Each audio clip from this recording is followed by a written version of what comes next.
Qu'est-ce que vous pouvez faire si vous êtes en pleine séparation, si vous venez de subir une rupture ou si vous n'arrivez pas à tourner la page? Quelle est la première chose à faire?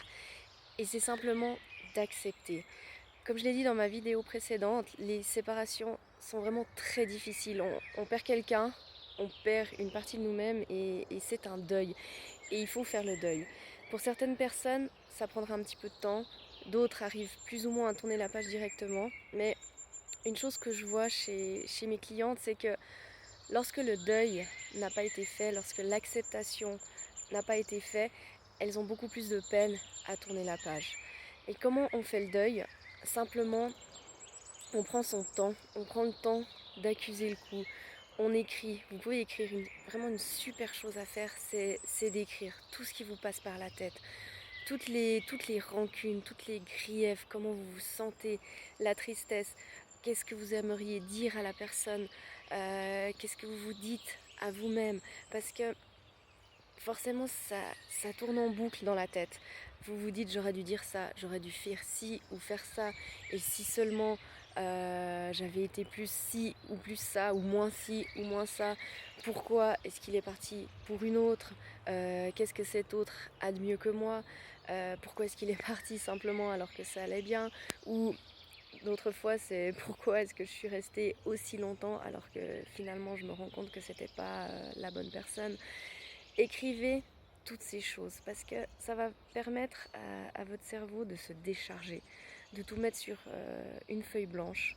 Écrivez même si c'est 10 minutes tous les jours, 15 minutes, une demi-heure, une heure, même si pendant plusieurs jours vous répétez les mêmes choses. C'est vraiment très important de faire ce deuil-là, d'accepter et de prendre le temps.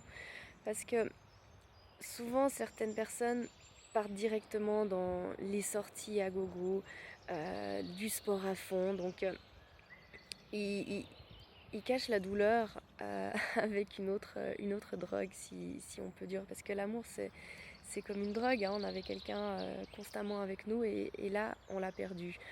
Et il ne faut pas remplacer par une autre addiction. Il faut vraiment faire le deuil. Parce que si on ne fait pas le deuil, on cumule des schémas, on cumule des mémoires. Et ces mémoires, elles se représentent euh, dans une autre relation ou dans autre chose dans notre vie.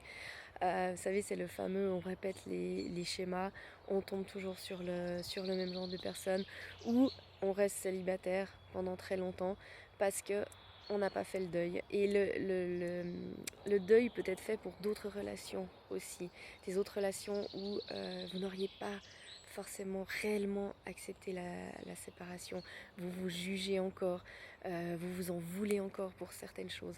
Faites le deuil de toutes ces relations. Et ça commence par mettre toutes ces choses sur papier. Et après, le papier, vous pouvez le brûler. Faites un petit rituel.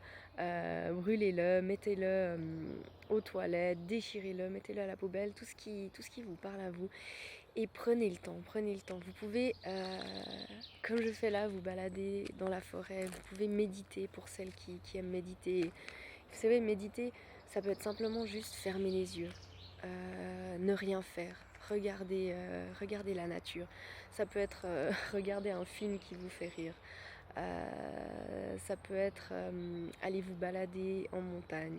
Ça peut être partir un petit week-end et profiter de la mer. Toutes ces choses-là. Si vous voulez plus d'infos sur quoi faire après une séparation, je vais mettre le lien en dessous. Vous pouvez recevoir gratuitement 3 premiers pas à faire après une séparation. Et je vous dis à bientôt. Au revoir.